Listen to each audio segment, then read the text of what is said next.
জায়গায় জায়গায় আমার ছিলে গেছে। আমি কি সেদিন তার পোশাক ছিল না? আমি সেদিন তার পোশাক ছিলাম না? হুন্না লিবাসুল্লাকুম আনতুম লিবাসুল্লাহ হুন্না, এটা সেদিন মনে ছিল। পোশাকের সাথে আচরণ করে, এটার নাম পোশাক। সে আমাকে এভাবে হেঁচে, আমি বলছি যে আমাকে ছাড়ো, আমি আমি হেঁটে যাচ্ছি। ও ভাবতেছে আমি মনে হয় পিছন থেকে চলে যাবো বাইরে। আমি যাবো, আমি আমি নিজে হাঁটতেছি, আমাকে ছাড়ো, আমি আস্তে আস্তে উঠবো, আমাকে ছাড়ো। ও আমাকে হেঁচড়ে 3 তলা উঠায়, চিন্তা করতে পারেন। তারপর ও আমাকে ওর বাসায়, একদম ফাঁকা বাসায় নিয়ে ও বটি নেয়।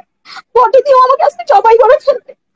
আমি তো, ও না হয় আমাকে ভয় দেখাচ্ছে, ও জানে আমি জানি না। আমি তো আমি তো ফেস করতেছি। আমি তখন তার পায়ে পড়ে যাই, জান সরি, জান সরি। ওকে, ওকে আমি শুধু আমি আমি হাসতেই থাকবো, আমার কোনো খারাপ লাগা নাই, ওকে সরি। তারপরেও সে আমার সাথে যাচ্ছে তাই মারে, যেভাবে ইচ্ছা মারে, ফেলে রাখে, আরেক রুমে গিয়ে বসে থাকে। আমি তো ভয়ে কাঁপতেছি, মানে আমার রাতটা কোনো রকম পার হইলেই সারে। এভাবে আমার রাত পার হয়। তারপর ওই যে আমি নিজে গিয়ে তাকে সরি বলি, আমি উল্টা তাকে পানি খাওয়াই, এভাবে তারপরে আমি তাকে হাত করি। এভাবে আমার পরিস্থিতি স্বাভাবিক করতে হয়। এই গেল একটা প্রথম ঘটনা।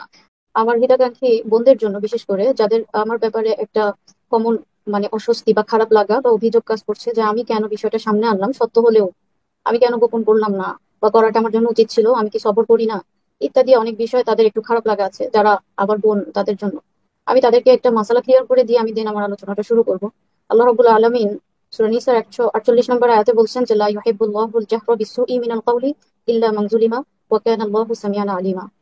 এই আয়াতের মধ্যে আল্লাহ রাব্বুল আলামিন বলছে যে নিশ্চয়ই মানে কোনো খারাপ কাজের প্রকাশ করা, এটা আল্লাহ রাব্বুল আলামিন কখনোই পছন্দ করেন না, কিন্তু যার উপরে জুলুম করা হয়েছে সে ব্যতীত। তার মানে বোঝানো হচ্ছে এটা সে করতে পারে।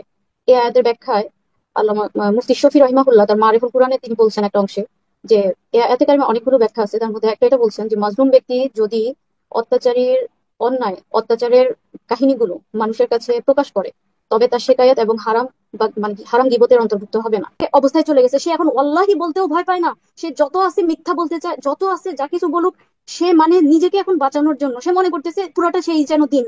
এটা একটা, বা তাকে তাকে হয়তো চারদিক থেকে আশপাশের মানুষগুলো বা এই যে সমর্থক ভক্তগণ তাকে পুরা দিন মনে করতেছে, এবং তারা এই জন্যই আমাকে গালি দিচ্ছে, মনে করতেছে তার সাথে দিন দিন ডুবে যাচ্ছে। ইম্পসিবল।